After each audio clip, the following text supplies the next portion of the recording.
Like most essential services in our country, elective positions is about to get out of the reach of the common man, and most Nigerians are alarmed.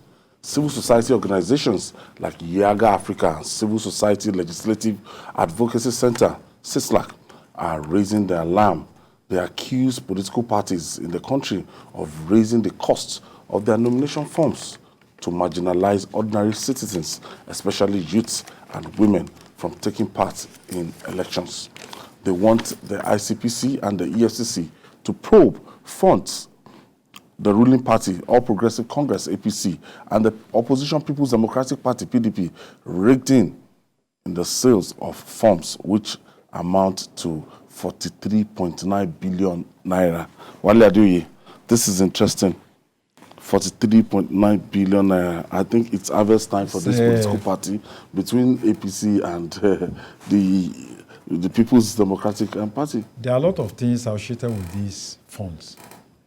The funds were raised less than in 30 days. The funds were raised by individuals.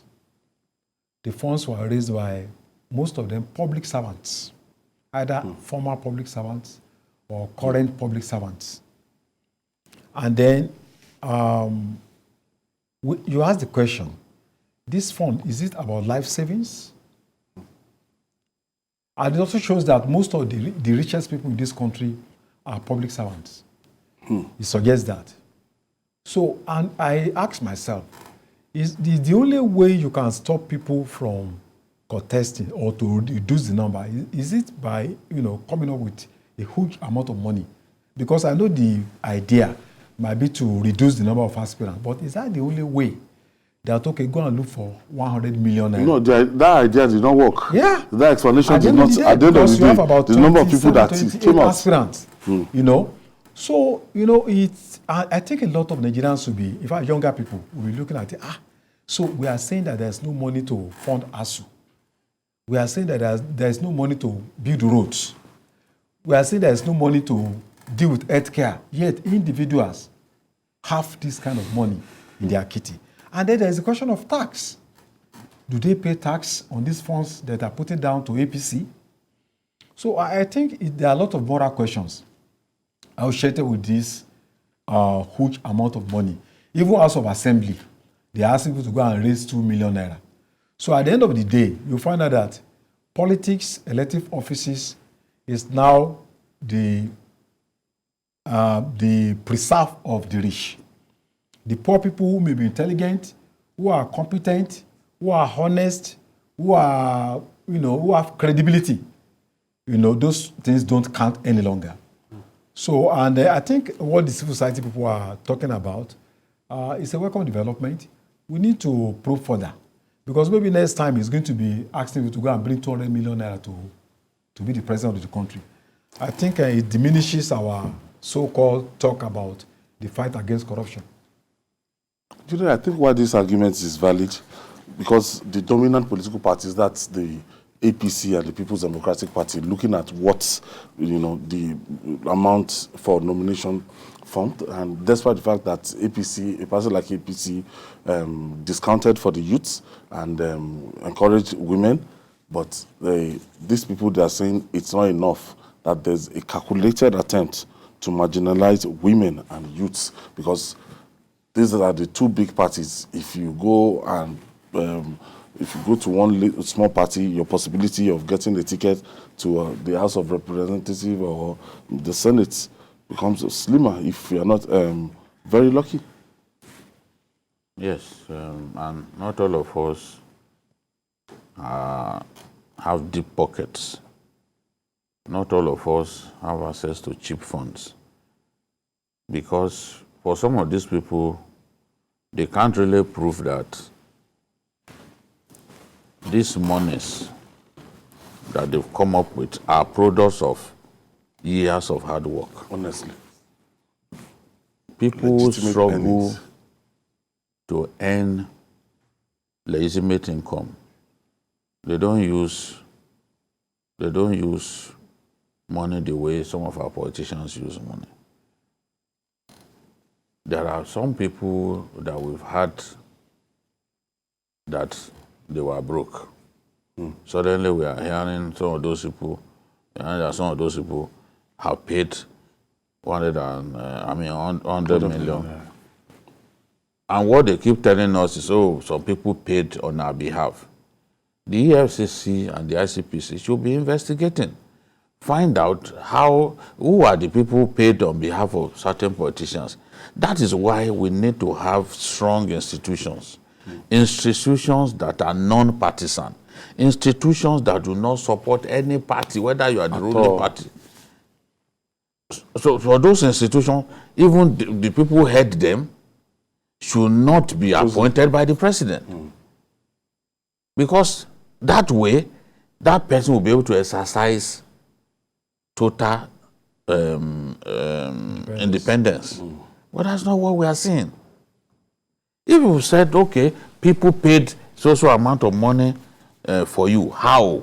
Who are the people? How did they raise the money? Can we investigate those people? Perhaps if we follow the trail, we'll be able to see that the money came maybe from public funds. Every election year, a huge quantum of money spent for campaigns, for buying the conscience of the voter, for moving from place to place, for buying the expression of interest and nomination form, come from taxpayers' money. Nobody is going to confess to you that is what, but I can tell you from my dealing with politicians that even when they leave office, it becomes extremely difficult. The way they spend money goes down drastically. That's to tell you that they were using public funds, either in form of security. When people come to visit them or their girlfriends show up, it is from so-called security votes that they give them money. Nobody audits the security vote. Nobody, the individual governor determines what should be a security vote in a given month. And a lot of these monies can actually be spent elsewhere to deliver potable water to people where it is needed, to build roads for people where they badly need roads, to provide, to even pay YIAGA fees. Because I was reading that one state in the north west has not, that the students are not going to sit for yes, because they are owing YIAGA almost 3 billion or so. Consist every year they will refuse to pay. They will refuse to pay YIAGA fees. That kind of money that they refuse to pay is not up to what they play around with by way of security vote. Yet they fail to pay YIAGA fees. That's to tell you that they don't even see education as a priority for our people. So that probe has to happen because, look, I just can't be convinced that all of these monies came from honest outlets. They need to explain. Wale, it's not a game for poor men at all. At all. Now it's the poor. Yeah. The poor in the society with good character, with capacity, they've been marginalized automatically from this game because it is what you have. Clearly, we are saying that public service is no longer about public responsibility. It's no longer about integrity. It's no longer about conscience. It's about being rich. And even being rich does not also include the source of that money. Because it's like the APC and all the parties, PDP, do not even care about where these individuals are getting this money. They are just merely interested in getting this money. And we should also expect that if you are a governor or president or you are putting down 50 million naira, the first thing you want to do is to get the money back when you get to office. And there's no way you can get that money legitimately. Because if a governor works for 10 years and is even saving this, he worked for 8 years and is saving his entire salary every month, there's no way you can save 50 million naira. The same thing with the president of the country. Be saving your salary for 8 years. You can't save 100 million naira. So it's daring. You know, they are confronting us, you know, with a kind of a feeling that, look, they are daring the masses that you cannot do anything. You can't do anything. You can't just go, we should go to hell. Because this is a conscious attempt to institutionalize corruption. It's as if we've forgotten the fact that the mantra of this administration when they were coming in is, you know, the fight against corruption. It's as if we've forgotten completely even the way the ruling party is going ahead to conduct their business for this presidential nomination. Oh, you see, as I said earlier, you can't conclusively say all of these monies that they brought are products of corruption. What we are only saying is it should be investigated. Someone should not just say, oh, I paid 100 million. That person needs to be investigated. The people who show up to say, okay, we came together to raise money for so person. They need to be investigated. The person is rejecting. When you do that, people will say, yes, this government said it was going to fight corruption frontally, and it is doing it. When you do it, even where the matter concerns you, you leave no doubt of your honesty, of your determination to win the war against corruption. There's no reason in the world for the forms to be this expensive. They said they wanted to ensure that it's not an all-commerce affair. But does it not now look like all-commerce affair? We have never had presidential primaries with this kind of crowd. Never. With this kind of crowd, we've never had it. So if the goal was if the intention in increasing this money was to ensure that as few as possible people can take part in the primaries, that objective has been defeated. So what are you going to say now? What's your excuse? Can you go into that kind of, with that number of people? Can you imagine the party from House of Reps alone? APC is projected to make 12 billion from selling forms to House of Reps members. There are 360 of them, and with three aspirants minimum. That's 1,280 per federal constituency. So 12 billion is projected that the party will make. The party is projected to make 32 billion. That party alone is projected to make 32 billion from selling forms. So the remainder of the money is what PDP, because clearly PDP, their own is not as expensive as that. No, at all. You know? That's why I said APC continues to learn from the PDP. And a lot of the things that they learn are negative things. This is a fact, because the idea of hiking the cost of forms was a PDP creation. Now they have come to show the PDP that, look, if you can do it, we can do it better. Because when President Buhari contested, it wasn't this expensive. Yet he complained. Yes, you know? So now coming now is 100 million per head. This automatically knocks out most other smaller parties because they don't have the war chest to compete with the huge funds available to the two political parties. The next election is going to be a game between, the PDP and APC, because the other political parties need a lot of funding to be able to carry out their activities. What we are now saying is that political parties is about private enterprise. It's about profit making.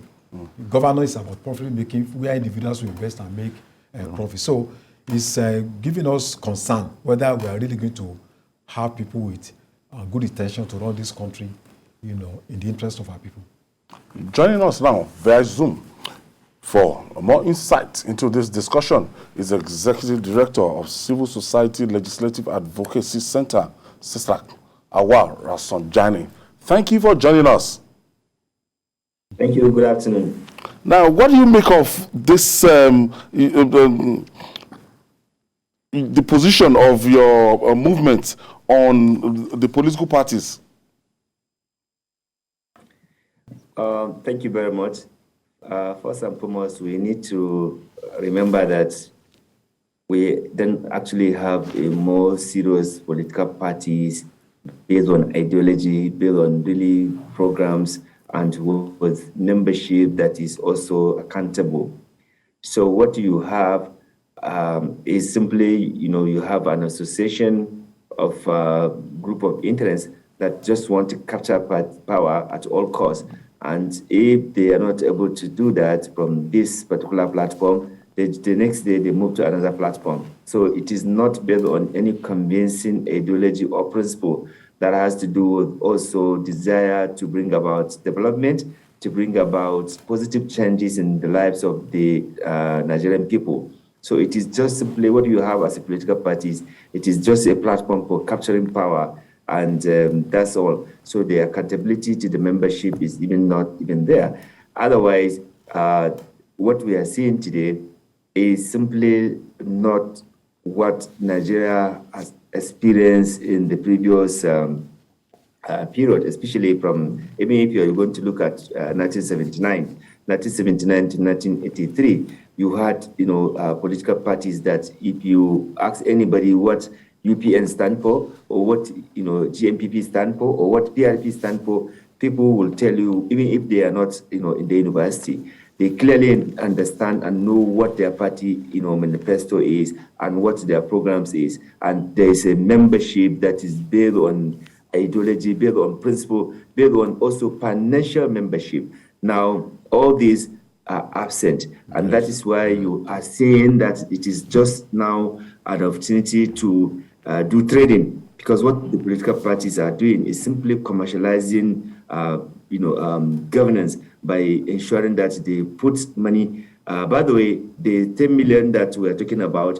is completely 0% from what they are even spending now, even before they become candidates for their political parties, because a lot of delegate buying, a lot of settlement with some political wings within the political parties are taking place, and therefore the amount we are even talking about is 0%. So the real money is not even within this purchase of the pump. But of course, the first step is to be able to get the nomination form, declare your entrance, and if that process is shortchanging those Nigerians who are credible, who are patriotic, who have experience, who have track record, who are desired to contribute in any way to ensuring quality governance in Nigeria. That is the first step that has been alienated. Those category of Nigerians have been alienated. So what you are going to have two options. With the political parties. If the APC and the PDP, they've all decided to bring in people who have money, who have commercialized the political party process of getting the nomination from party A to party B, is going to have the same people. So Nigerians will only have one option. They either choose from party A or party B, would share the same way of doing things. So Nigerians have been, shortchanged by ensuring that they actually get quality people that can actually help, contribute to quality governance in Nigeria. So that's one big risk that we are facing with this commercialization of political party processes. You are going to lose people who, are well experienced, people who are responsible, people who have credibility with no track record. What can we do, Awal? What can we do? What can we do as a people to ensure that the politician does not get away with this? What is it that we can do? Or are we simply going to resign to fate? What can we do?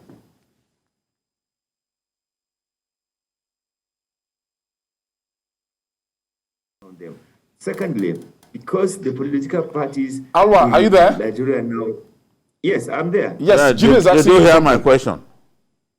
Okay, sorry, I didn't hear the question. So I'm saying, what can we do? Because yes, they've effectively marginalized the people who don't have deep pockets by their decision to inflate the cost of forms.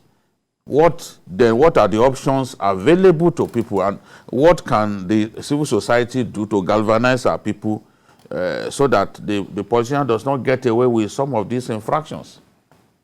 So, first and foremost, civil society has been at the center of calling for total reforms in the political party functioning in Nigeria, so that you can actually have more transparent, accountable with the internal democracy party system in Nigeria, which also allow and enable proper recruitment of members for leadership position. Because all these problems that we are seeing with the multiple numbers of people who come to express interest to be president or to be governor or senators is because the political parties, one of the major functions, which is recruitment of leaders, grooming and recruitment, is not also being practiced by political parties. So that is why anybody can just come from one party today and move to the party and get the ticket. But if you have a recruitment membership process with proper track record and training and understanding on what the party stand for,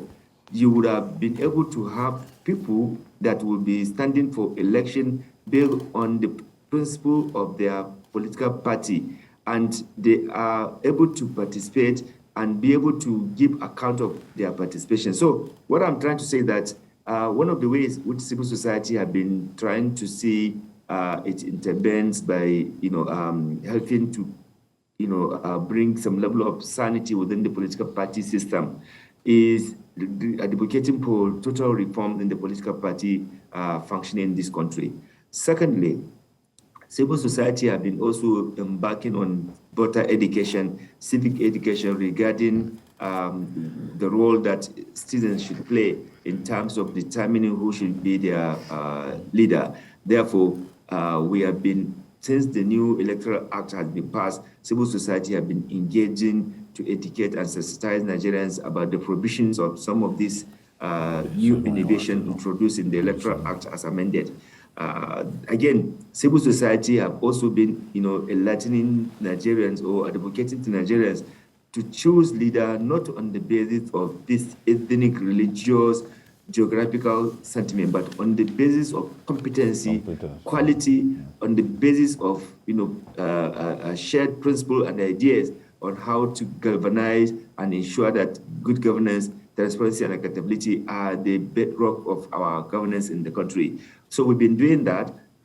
We have also been working with the INEC, like I said, to also sensitize Nigerians about the implication of some of the action that some voters or some politicians are doing, like vote buying, trading on your vote, and then electoral violence, because there are huge implications for doing those things. And if you are not careful, you might be in trouble if you break those laws, and if the government decides to apply, sanction on that. So we have been preparing the minds of Nigerians to stay away from anything that is capable of breaking the law and that is capable of igniting violence and conflict during and after even the election. So civil society have been doing that. Transition Monitoring Group, Center for Democracy and Development, CDD, Civil Society Legislative Advocacy Center, CISLAC, and quite a number of other groups have been championing this. Nasagani. Yes, sir. Yeah, I want to ask specifically, what did you intend to do now? You writing a petition to the EFCC, and what did you expect to come out of that kind of petition, and how soon do you intend to do that? Okay, so the first thing we've done was to draw the attention of the nation.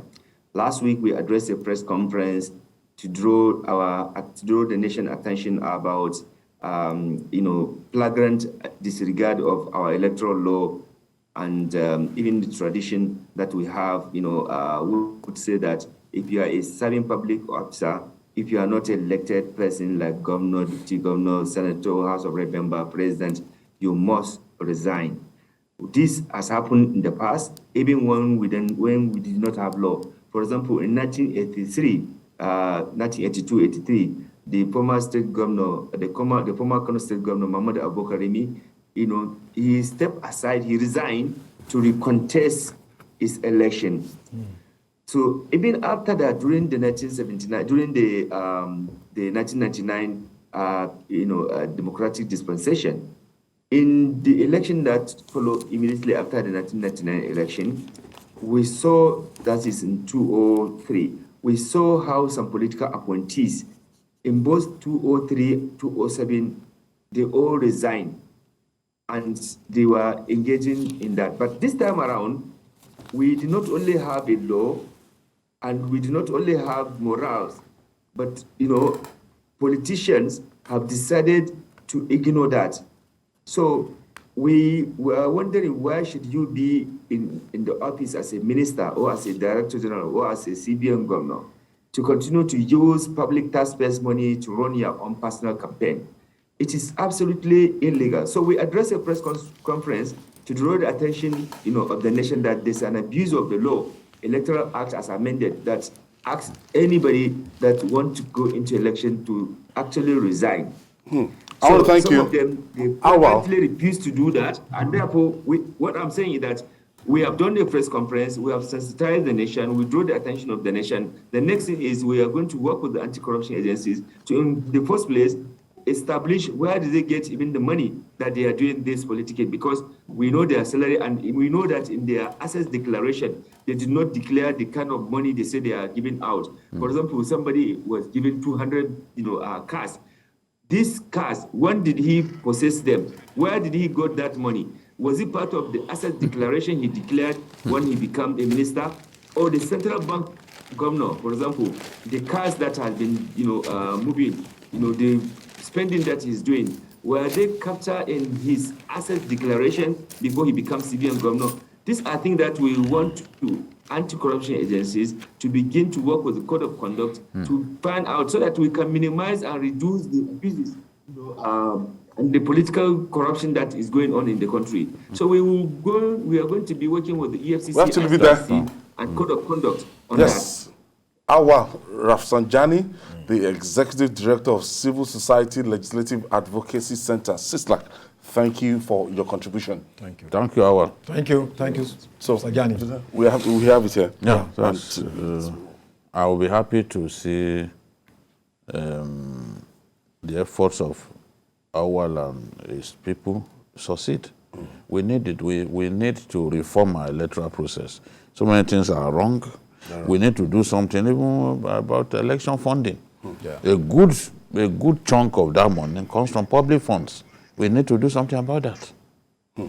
Well, yeah, I think Awal has been consistent for so many years from his student days, and I have confidence that he's really going to, his intervention is quite welcome.